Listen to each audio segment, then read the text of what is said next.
আসসালামু আলাইকুম, সবাই কেমন আছেন? আজকে আমি আপনাদের জন্য নিয়ে এসেছি তালের রস আর সুজি দিয়ে তৈরি মজাদার স্বাদের তালের রসভরি পিঠা। এই পিঠাটা খেতে কিন্তু অসাধারণ লাগে। চলুন শুরু করি। এজন্য আমি প্রথমে একটি হাঁড়িতে রস করে নেওয়ার জন্য নিয়ে নিলাম ১ কাপ পরিমাণ চিনি। এখানে আমি পাউডার চিনি নিয়েছি তো তাই এটা একটু দলা লাগানো। আর নিয়ে নিলাম ২টা সাদা এলাচ। তারপরে নিয়ে নিচ্ছি সামান্য একটু লবণ।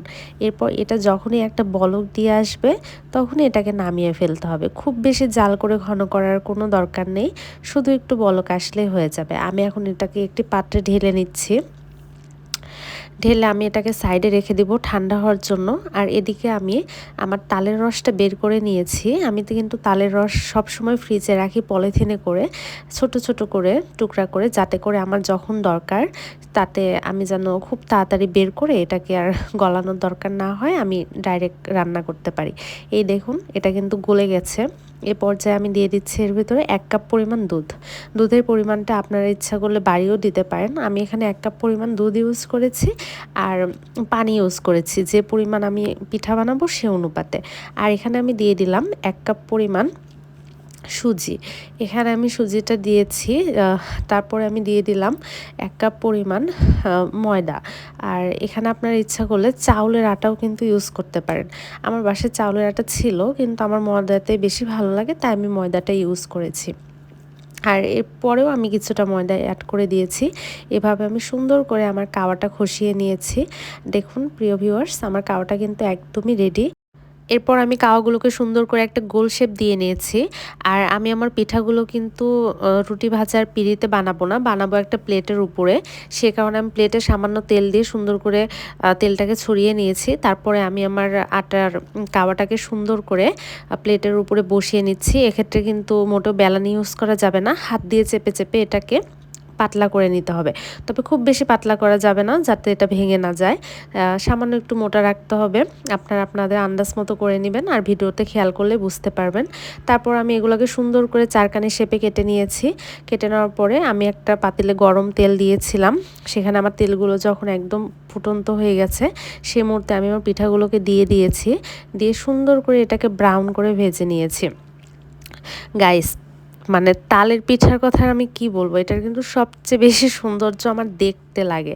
এত সুন্দর একটা ব্রাউন কালার এসেছে, দেখেন আপনারা, দেখেই কিন্তু খেতে ইচ্ছে করছে। আর এর নাম রসভরি হলেও এই পিঠাটা আপনারা রসে না ভিজেও কিন্তু খেতে পারেন।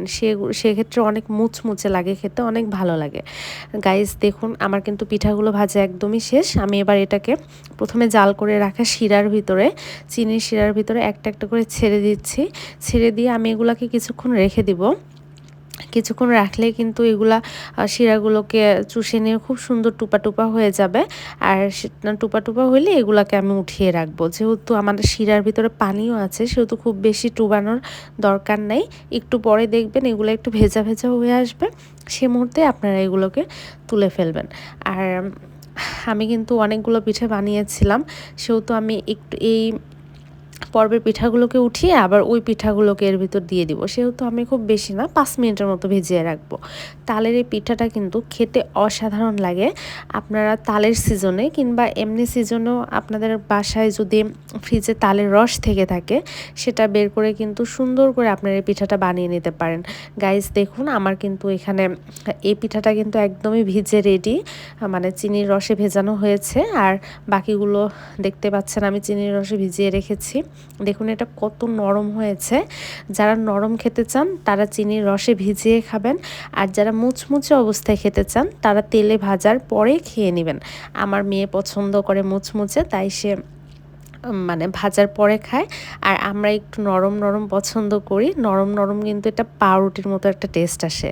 প্রিয় ভিউয়ার্স, আমার ভিডিওটি ভালো লাগলে অবশ্যই আমার চ্যানেলটিকে সাবস্ক্রাইব করে আমার পাশে থাকবেন। লাইক কমেন্ট শেয়ার করে সবসময় আমার পাশে থাকবেন। থ্যাংক ইউ, ধন্যবাদ সবাইকে।